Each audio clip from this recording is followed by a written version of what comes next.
Morning light painted the capital in gold, pigeons circling the ancient clock tower peacefully. Then I heard the roar. They dragged my father through Independence Square in chains, his face bloodied, his council robes torn and filthy. Thousands screamed, "Traitor!" and "Thief!" throwing rocks and rotten food. I fought against the soldiers holding me back, 17 and powerless as cameras flashed everywhere. On the execution platform stood them, Gregor Constantine in his expensive suit, looking sad for the cameras, and Vladek Dimitrov wiping fake tears. My father had served with these men for 20 years. They'd eaten at our table. Their children played with me. Now they watched him die for their crimes. My father's eyes found mine through the chaos. His lips moved, forming 3 words I'd never forget. "Finish the oath."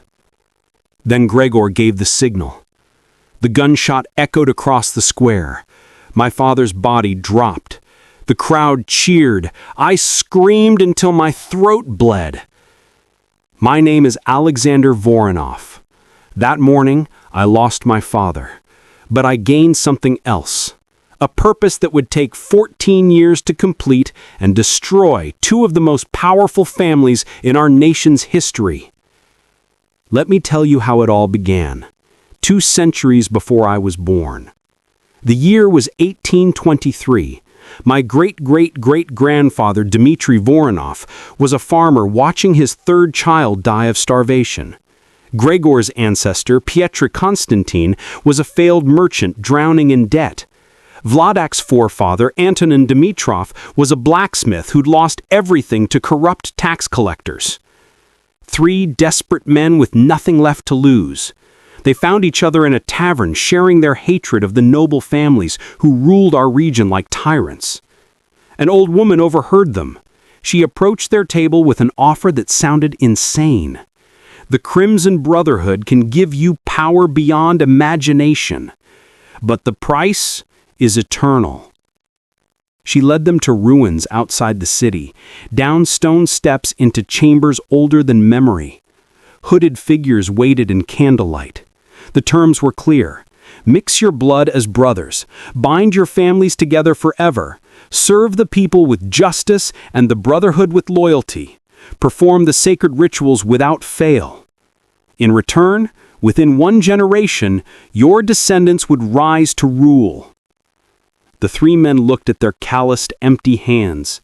They looked at each other. Then they cut their palms and let their blood drip together into an ancient chalice, speaking words in a language none of them understood. The oath was sealed.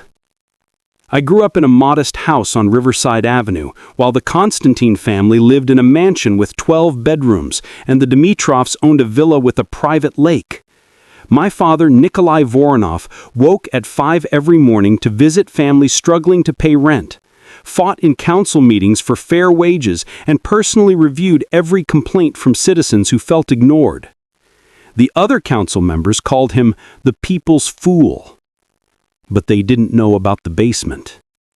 Every night at midnight, my father descended to great-great-great-grandfather Dimitri's altar, still intact after 200 years. I was 12 when I first followed him down those stairs and watched through a crack in the door. He lit black candles in specific patterns, burned herbs that smelled like thunderstorms, chanted in that same ancient language from the original oath, and cut his palm to offer drops of blood to symbols carved in stone. I asked him about it once. He sat me down, his face grave. The Constantine and Dimitrov family stopped performing the rituals 40 years ago, Alexander. They kept the power but abandoned the responsibility. They serve only themselves now, taking bribes, stealing from the people. I'm the last one keeping the oath alive. If I stop, the Brotherhood's curse will destroy all 3 families. I won't let innocent people suffer for their greed. The Constantine and Dimitrov families weren't always corrupt. My father kept journals going back generations, and I read them all after he died.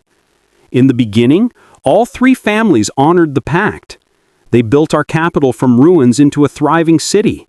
Schools, hospitals, roads, fair courts, everything the people needed. The Brotherhood's power flowed through them because they kept both promises: serve the people, perform the rituals. But power changes people. By the 1970s, Gregor's father started missing rituals, claiming business trips while actually meeting with oil executives. Vladek's grandfather began taking bribes from mining companies. My grandfather confronted them both. The response? Laughter. Gregor's father actually laughed in my grandfather's face. "You still believe in fairy tales, Voronov?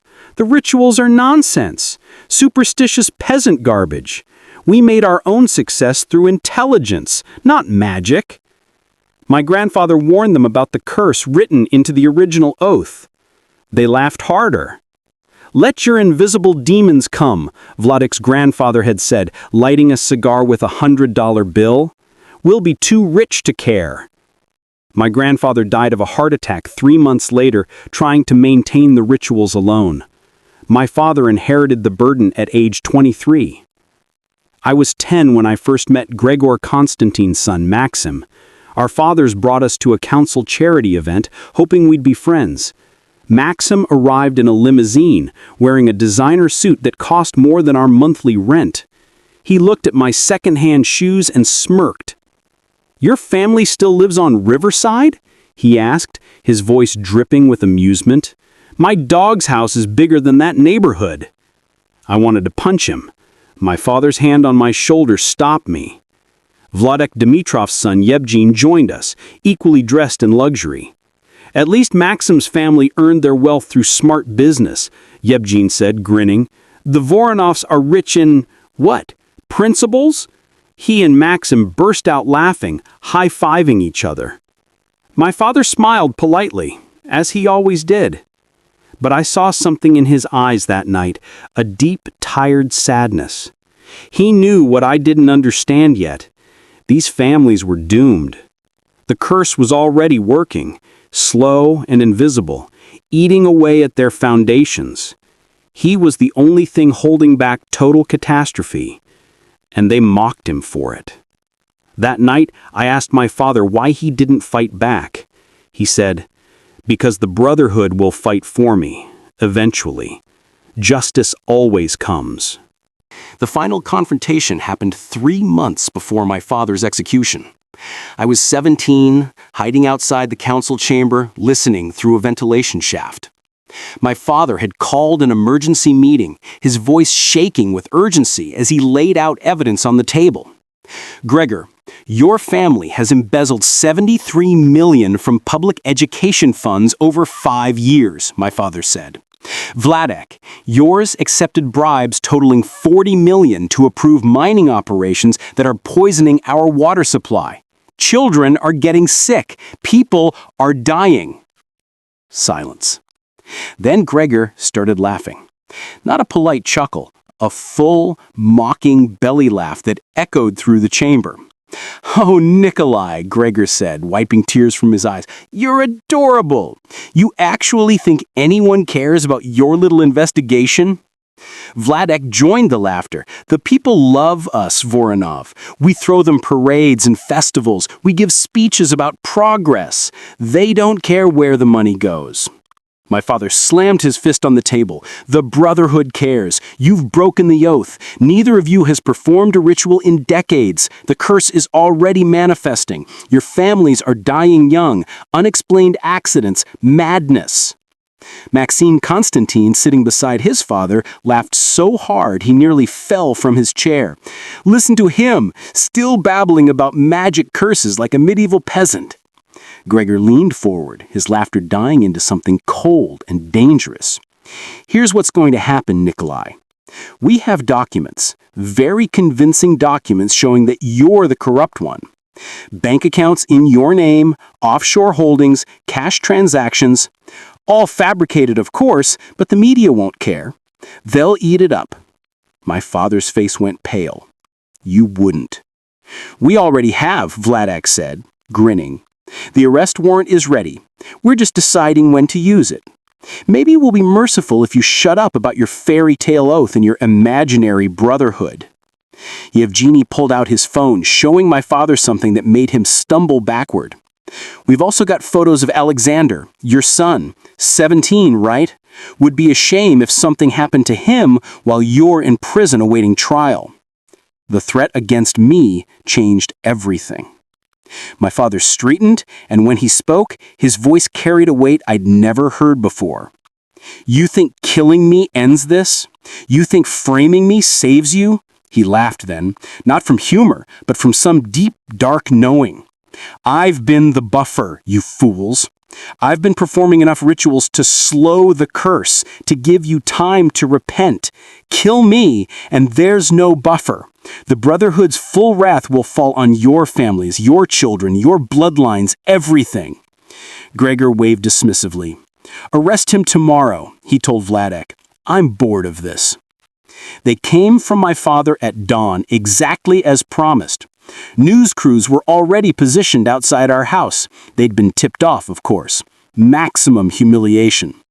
My mother, Irina, tried to block the door, and they shoved her aside. My younger sister, Katya, was only 14, crying hysterically as soldiers tore through our home. They found the evidence in our attic. Suitcases full of cash, forged documents, everything perfectly planted. My father didn't resist. He looked at me with those steady, sad eyes and said quietly, "Remember what I taught you. The journals are in the place only you know. Finish what I started or run far away. Your choice." The police station was worse. I managed to sneak in through a service entrance, hiding in a maintenance closet with a view into the interrogation room. Gregor and Maxime Constantine were there personally. No cameras, no witnesses. Maxime landed the first punch, laughing as my father's head snapped back. "Where's your magic now, old man? Where's your precious brotherhood?" Gregor leaned against the wall, smoking casually. "Just confess, Nikolai. Say you stole the money. We'll make it quick." My father spit blood on the floor. "The curse doesn't need my confession. It only needs your guilt, and you're drowning in it." They beat him for 3 hours. I watched every second, burning their laughter into my memory. The trial was a joke. The judge was in Konstantin's pocket. The prosecutor was Dimitrov's cousin. Every piece of fabricated evidence was accepted without question. My father's lawyer tried to present the real evidence of their corruption, but the judge called it irrelevant and conspiracy theories. On the final day, they announced the verdict: guilty of treason, embezzlement, and conspiracy. Sentence: execution by firing squad, to be carried out immediately as an example to other corrupt officials. The courtroom erupted in cheers. The people actually believed them. Gregor stood for the cameras, his face arranged in righteous anger. "Justice has been served. No one is above the law, not even our former colleague." Then, when the cameras turned away, I saw him glance at Vladek and smirk. They scheduled the execution for the next morning in Independence Square. Public, humiliating, a spectacle. That night, I broke into the prison, desperate to save my father somehow. I found him in his cell, calm and writing. He handed me a letter through the bars. "Everything you need is in the basement, Alexander. The journals, the ritual instructions, and the evidence against them. You have 2 choices. Perform the ritual of severance to end the curse mercifully and let natural justice take them, or perform the ritual of acceleration to speed their destruction. Choose wisely." He smiled then, actually smiled. "They think they've won. Let them think it." I stood in Independence Square surrounded by thousands, watching them murder my father for crimes he didn't commit. After the gunshot, after his body fell, Gregor and Vladek approached the microphones to address the crowd. "Today we've shown that no corruption will be tolerated," Gregor announced. The crowd roared approval. Maxime and Yevgeny stood behind their fathers, both grinning like this was a game they'd won. Later, that night at some exclusive club, I heard they celebrated. Maxime posted videos on social media, bottles of champagne, expensive watches, beautiful women. In one video, he raised a toast to eliminating problems. Everyone around him laughed and cheered. I sat in our empty house with my mother and sister, planning a funeral we couldn't afford. But I also sat with my father's journals, reading 200 years of history, learning the truth about the oath, understanding the mechanics of the curse. My father had documented everything, every ritual, every warning sign when oaths are broken, and every historical example of what happens to oath breakers. The curse worked in stages. First, minor misfortunes, then accidents, then madness. Finally, complete destruction of the bloodline. The Constantine and Dimitrov families were already in stage 2, they just didn't know it yet. My father had been holding them at stage 1 for 20 years through his solo rituals.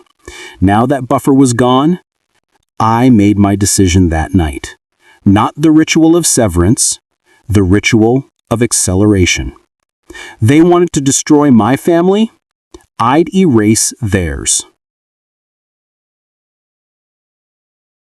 From history. The funeral was small. Most people believed the government's lies about my father. Only a few dozen showed up. Families he'd helped over the years, people who knew his true character. My mother couldn't stop crying. Katya wouldn't speak to anyone. I stood at the grave, numb and cold, when an old woman approached me. She was dressed in black, her face hidden under a veil. "Nikolai Voronov was the last true keeper," she whispered. "The Brotherhood mourns his loss, but the oath remains. The blood debt must be paid." She pressed something into my palm, a crimson coin with symbols matching those on my great-great-great-grandfather's altar. "When you're ready to begin, place this on the altar at midnight. Speak the words your father taught you. The Brotherhood will listen to Voronov blood, as we always have." She vanished into the crowd before I could ask questions. That night, I descended into our basement for the first time as the head of my family. The altar was exactly as my father had left it. Candles arranged in ancient patterns, herbs in small dishes, the stone surface stained with generations of Voronov blood. I placed the crimson coin in the center. I lit the candles.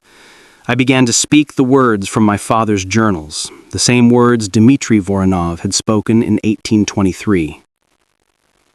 The temperature dropped 30 degrees in seconds. The candle flames turned from orange to blue, and I felt it. Something vast and old and hungry, paying attention to me. I spent 3 years invisible. I enrolled in the state university studying political science and economics, maintaining a perfect 3.8 average. I worked part-time jobs supporting my mother and sister. To everyone who knew me, I was just another student trying to rebuild after family tragedy. But every night, at midnight, I performed the rituals. Not the maintenance rituals my father had done. Those were designed to slow the curse. I performed the acceleration sequence, detailed in the oldest journals, written in my ancestor's hand with warnings, "Only use if you seek complete annihilation of oathbreakers. This cannot be undone." Each ritual built on the last. Each one fed more energy into the curse already manifesting naturally. I watched from the distance as the first signs appeared. Maxime Constantine's girlfriend died in a car accident. Brakes failed mysteriously on a straight road. At her funeral, I saw Maxime's face, confused and shaken. The invincible prince experiencing loss for the first time. Yevgeny Dimitrov's business deal fell through when his partner suffered a sudden stroke during the signing. $15 million. Gone. Small things. Explainable things. Coincidences, they called them. But I knew better. I was watching the curse wake up, stretching its ancient fingers toward 2 families who'd broken faith. And I was feeding it, night after night. accelerating what would have taken decades into a handful of years. I graduated top of my class and applied for a junior analyst position in the National Treasury Department. The job was boring, low-level, processing financial reports that higher-ups would review. Perfect. Because I had access to every government transaction. I spent 6 months just watching, learning the systems, understanding how Gregor and Vladek had hidden their corruption for decades. They were smart, I'll give them that. Shell companies, offshore accounts, legitimate-looking transactions that funneled public money into private pockets. But they'd gotten lazy, arrogant. They didn't think anyone was watching anymore. I was 21 when I found the first major thread, a series of payments from the Department of Education to a construction company that didn't exist. The company was registered to a lawyer who'd been dead for 3 years. The payments totaled $15 million. I traced it back to Gregor Konstantin's chief of staff. I didn't report it, not yet. I documented everything, building a map of their entire corruption network, every bribe, every stolen dollar, every fake company. I worked slowly, carefully, spending 2 years creating an unbreakable case. Meanwhile, the curse continued its work. Vladek Dimitrov's wife, Svetlana, started having nightmares. She'd wake up screaming about shadows with red eyes watching from corners. Doctors called it stress-induced psychosis. Medication didn't help. Gregor's brother died of a heart attack at 45. Perfectly healthy one day, dead the next. They still didn't see the pattern.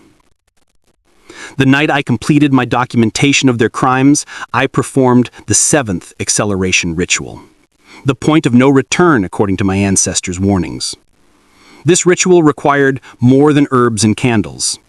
It required my blood, a piece of my father's clothing, and a personal item from each oath-breaking family.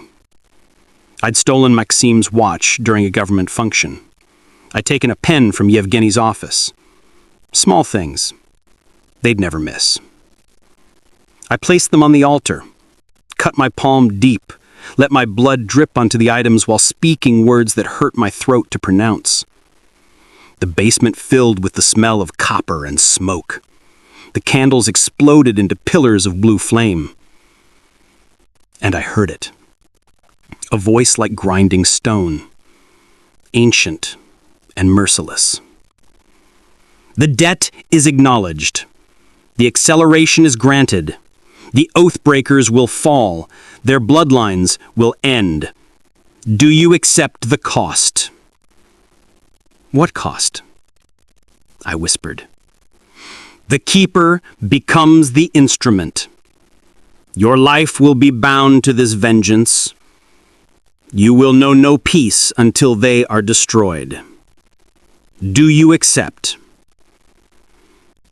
I thought of my father's face, his last words, Maxim's laughter, Gregor's smirk. I accept. The flames consumed the stolen items, and I felt something dark and cold settle into my chest like a second heart, beating in rhythm with my own. The curse wasn't just working through me anymore. It was part of me now. And I was part of it. Things accelerated exactly as promised. Within 6 months, both families experienced catastrophes that couldn't be explained away as coincidence anymore. Maxim Konstantin crashed his yacht while drunk, killing 3 people, including Vladek's nephew. He survived but faced manslaughter charges. Gregor used his influence to get the charges dropped, but the media coverage was brutal. For the first time, people started questioning the Konstantin family's integrity. Yevgeny Dimitrov's main construction company collapsed when investigators found they'd been using substandard materials in a school building that partially collapsed, injuring dozens of children. The scandal destroyed his reputation overnight. Vladek's wife, Svetlana, jumped from a 4th-floor window, still screaming about shadows. She survived, but would never walk again. And then, the documents started appearing. Not from me, I hadn't released anything yet, but accountants within their own companies began experiencing overwhelming compulsions to confess. 3 different accountants walked into police stations within 1 week carrying evidence of fraud, unable to explain why they felt compelled to tell the truth. I couldn't stop myself, one said on television, tears streaming down his face. Something inside me needed to confess. I couldn't live with the lies anymore. The curse was turning their own people against them, creating truth-tellers from accomplices.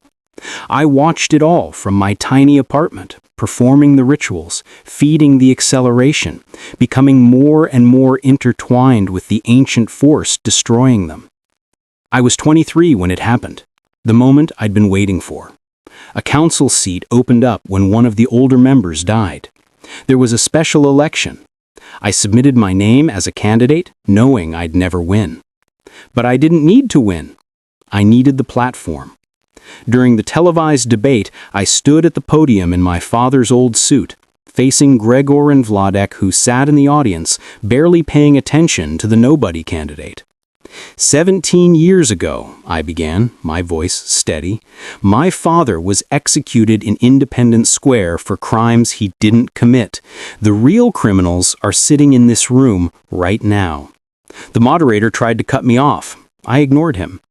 Gregor Konstantin has embezzled over 90 million from public funds. Vladek Dimitrov has accepted bribes totaling 60 million. I have documentation of every transaction, every shell company, every fake account. And I'm not the only one who knows anymore. Gregor laughed, that same dismissive laugh from years ago. This is sad, honestly. The son of a convicted traitor making desperate accusations. I pressed a button on my phone. Every screen in the auditorium lit up with bank statements, wire transfers, emails, recorded phone calls. Years of evidence, impossible to deny. The room went silent. Vladek stood up, his face purple with rage. "You have no idea what you've done, boy. No idea who you're challenging." I smiled. I know exactly who I'm challenging. The families who broke the oath, who murdered my father, who thought they were untouchable. I leaned into the microphone. The Brotherhood remembers, and a debt is being collected. They tried to have me killed that night. A car tried to run me down as I walked home from the debate, but the driver's steering wheel locked up, sending him crashing into a lamppost instead. He survived, but couldn't explain what happened. "It's like the car turned itself," he told police. The next morning, my evidence went viral. Anonymous hackers, or something else, spread it across every social media platform, every news outlet, every government database. It couldn't be deleted or contained. The public exploded. Protests filled Independence Square, demanding Gregor and Vladek's arrests. The same people who cheered my father's execution now screamed for the blood of his executioners. But the legal system moved slowly. Gregor and Vladek had too many judges in their pockets, too many connections. They appeared on television denying everything, calling my evidence fabricated and doctored. Maxim gave an interview looking directly into the camera with a smug grin. Alexander Voronov is a disturbed individual obsessed with avenging his criminal father. He's created an elaborate conspiracy theory because he can't accept the truth. That night, during the 9th acceleration ritual, I spoke directly to the force that now lived in my chest. They still don't believe. They still laugh. Show them what happens when oaths are broken. The candle flames roared 12 feet high. My basement walls cracked, and I felt the curse surge forward, like a tsunami that had been held back too long. 3 days later, everything changed. Gregor Konstantin suffered a massive stroke during a live television interview, right as he was calling me a liar. The cameras caught everything, his face contorting, his words slurring into nonsense, his eyes rolling back. But before he collapsed, he screamed something that chilled everyone watching. "The red eyes! They're here! They're watching! Make them stop!" He survived, but couldn't speak coherently anymore. Doctors called it severe brain damage. He spent his days in a hospital bed, occasionally screaming about shadows and blood and broken promises. Maxim tried to take over the family's affairs, but his own demons were catching up with him. He started seeing things, figures standing in corners, watching him from reflections, following him through streets. He hired bodyguards, he consulted psychiatrists, nothing helped. One night, drunk and terrified, he called me. I don't know how he got my number. "Please," he sobbed, "I know it's you. I know you're doing this somehow. My father is broken. My family is falling apart. People are dying. Please, just stop. I'll confess. I'll tell everyone the truth about your father. Just make it stop." I let him cry for a minute before responding, "I'm not doing anything, Maxim. The oath is doing this. The oath your family broke. The oath my father died protecting. I'm just watching it happen." "There is no oath," he screamed. "There's no magic, no curse. You're just—" "Then why are you begging me to stop it?" I asked him quietly. He hung up. 2 days later, he drove his car off a bridge. He survived, but was paralyzed from the waist down. The Dimitrov family collapsed even faster. Vladek had a heart attack during a council meeting, clutching his chest and falling face first onto the table. He died before the ambulance arrived. His last words, witnessed by 12 people: "Forgive us, Nikolai. Forgive us, Brotherhood. We were wrong." Too late. Yevgeny tried to flee the country with whatever money he could salvage, but every border he approached, something went wrong. His passport suddenly showed as expired. His private plane's engine failed during pre-flight checks. His yacht sank at the dock from a mysterious hull breach. The curse was hurting him, keeping him trapped where justice could find him. Finally, desperate and alone, Yevgeny showed up at my apartment at 3 a.m. He looked 50 years old, though he was only 32. His hair had gone gray. His hands shook. "You have to tell me how to stop it," he said, falling to his knees in my doorway. "My father is dead. My brother is in a psychiatric hospital. My mother won't stop screaming. Everything we built is gone. What do you want? Money? I'll give you everything. Just tell me how to break the curse." I looked down at him, remembering him laughing at my second-hand shoes when we were children, remembering him threatening my family, remembering him standing behind his father at my father's execution. "There's only one way," I said. "Perform the rituals, every night. Every ritual my father performed alone for 20 years while you lived in luxury. Do it for 7 years without missing a single night.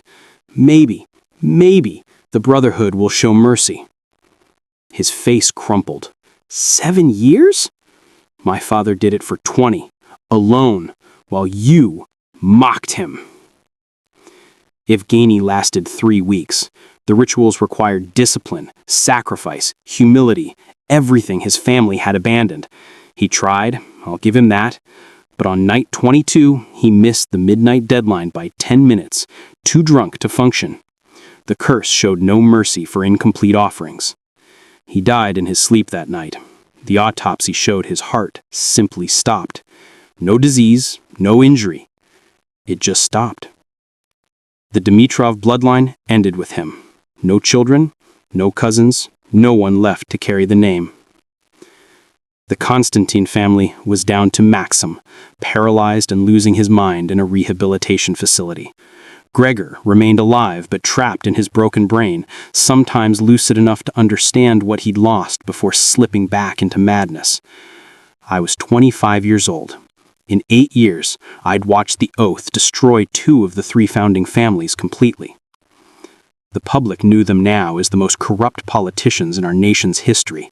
Their wealth was seized to repay their victims. Their mansions were demolished. Their names became synonyms for betrayal. But something was happening to me, too. The curse that lived in my chest had grown stronger, heavier.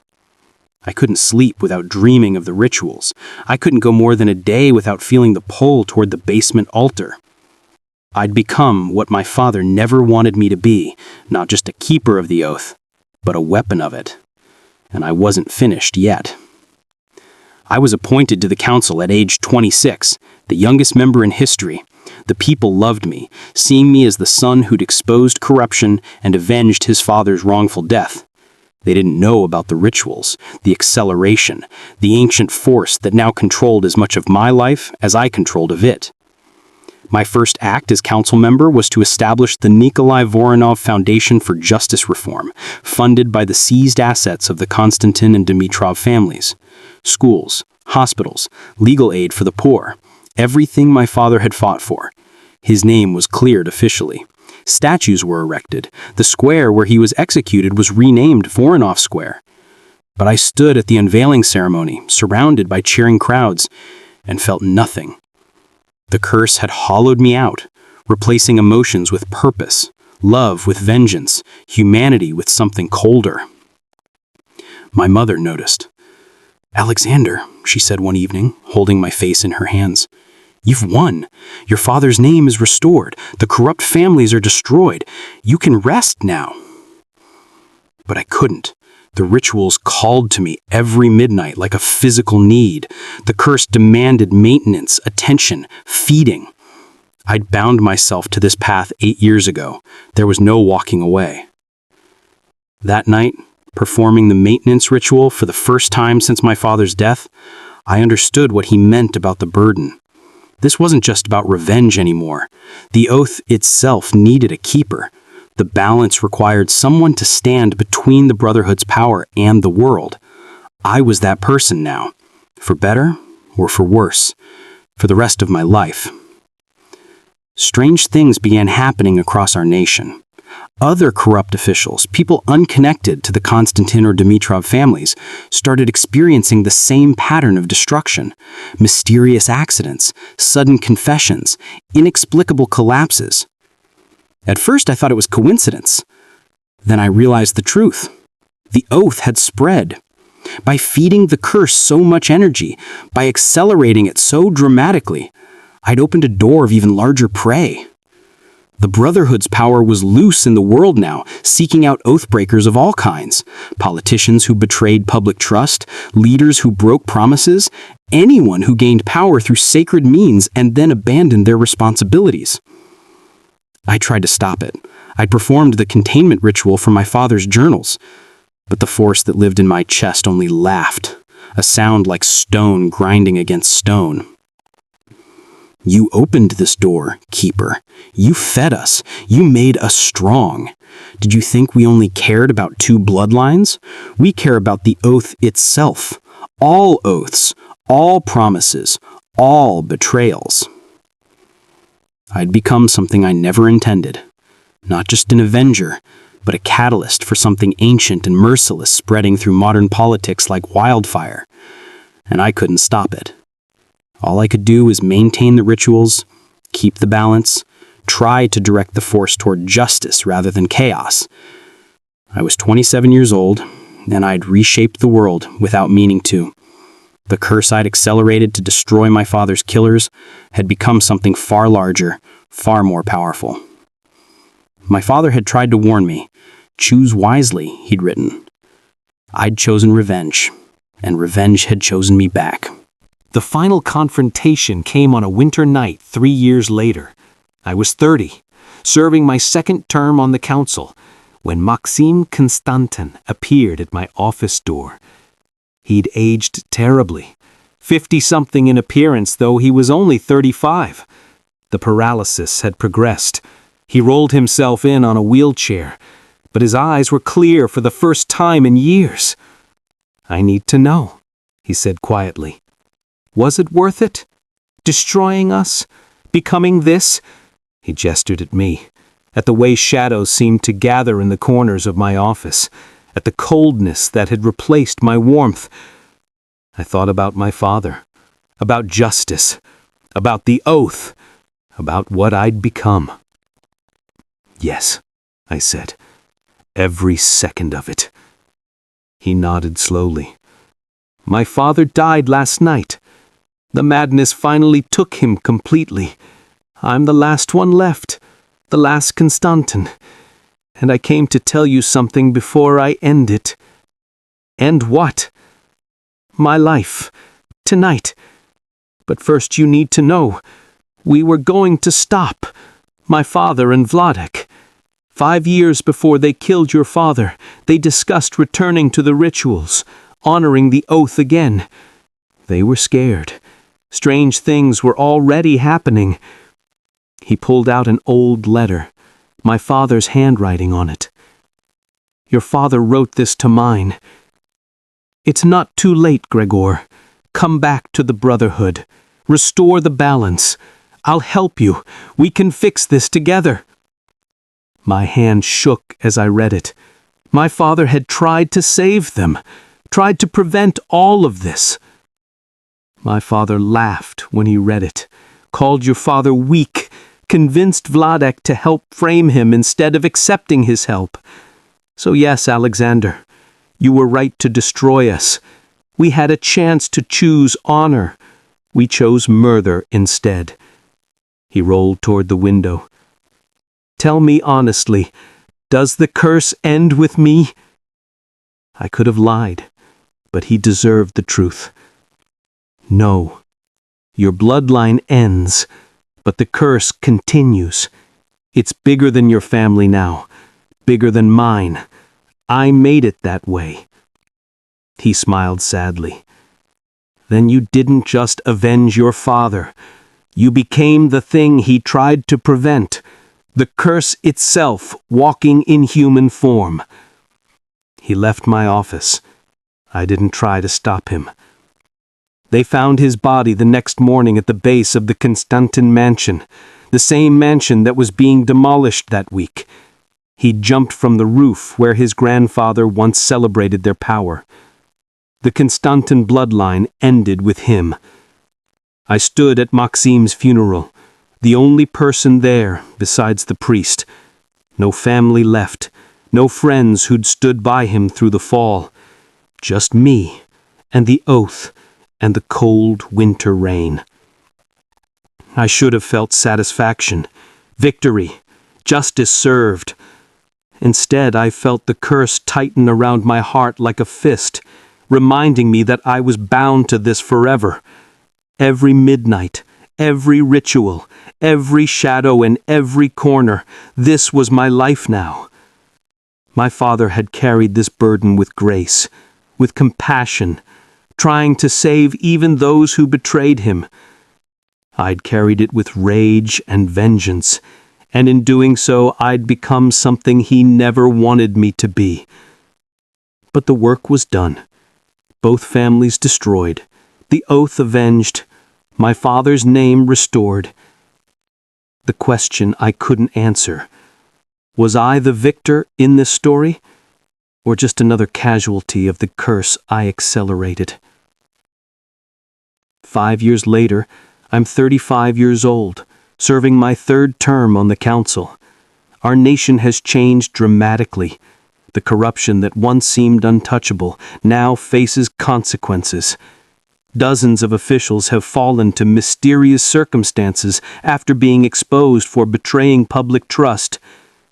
They call it the Voronov effect, the strange phenomenon where corrupt leaders suddenly face justice through unexplainable events and compulsive confessions. They don't know it's the curse. They don't know about the midnight rituals I still perform, feeding the ancient force, maintaining the balance between power and accountability. My mother passed away 2 years ago, peacefully in her sleep. My sister, Katya, married and moved abroad, far from the shadows that follow our family name. She doesn't speak to me anymore. She saw what I became and chose distance. I don't blame her. I live alone in a modest apartment, could afford much better with my council salary, but luxury feels wrong after watching what it did to the Konstantin and Dimitrov families.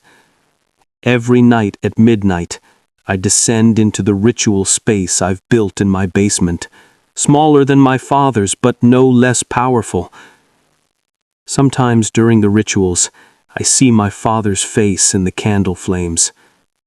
He doesn't speak. He just watches with that same sad expression from my childhood.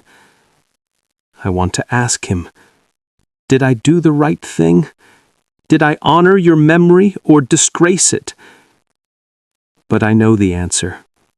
He would have chosen mercy, forgiveness, the ritual of severance to end the curse gracefully. I chose the ritual of acceleration, total destruction, absolute vengeance. And in doing so, I became the keeper of something far larger and more terrible than I ever imagined. Last week, I received a letter with no return address. Inside was a crimson coin, identical to the one the old woman gave me at my father's funeral 14 years ago, and a single sentence written in that ancient language I've learned to read. The Brotherhood is pleased. A new oath awaits when you're ready. I held that coin for hours, understanding what it meant. They want to make me more than a keeper. They want to bind me fully, completely, eternally to their purpose, to become not just a man who performs rituals, but a living embodiment of the oath itself. The power that would bring, the justice I could enforce, the corruption I could eliminate, the humanity I would lose completely. I thought about my father, who chose to remain human despite the burden, who showed mercy even to those destroying him, who believed in redemption until his final breath. Then I thought about 17-year-old me, watching them drag him through the streets, hearing the shotgun, screaming until my throat bled. I placed the coin on my altar. I lit the candles, but I didn't speak the acceptance words. Not yet. Maybe not ever. Because here's what I've learned after 14 years of vengeance. Destroying your enemies doesn't fill the hole their betrayal created. It just makes the hole deeper, darker, colder. My father's name is restored. The corrupt families are annihilated. Justice has been served 1,000 times over. But I still perform the rituals every midnight. I still carry the curse in my chest like a second heart. I still see shadows gathering in corners, waiting for instructions. I won the war against the Konstantin and Dimitrov families, but I lost myself in the winning.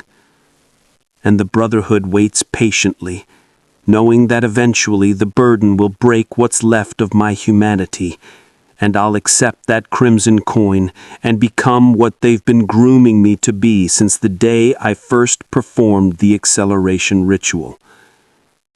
My name is Alexander Voronov. I'm 35 years old. I destroyed 2 of the most powerful families in our nation's history. I avenged my father's murder. I reshaped our political country. And I'm the loneliest, coldest, most hollow person alive. The oath was kept. The blood debt was paid. The world is better for what I did. But sometimes, late at night, I wonder if my father would recognize the son he raised in the weapon I became. The crimson coin sits on my altar, and every night I resist its call a little less than the night before. The Brotherhood is patient. They have eternity.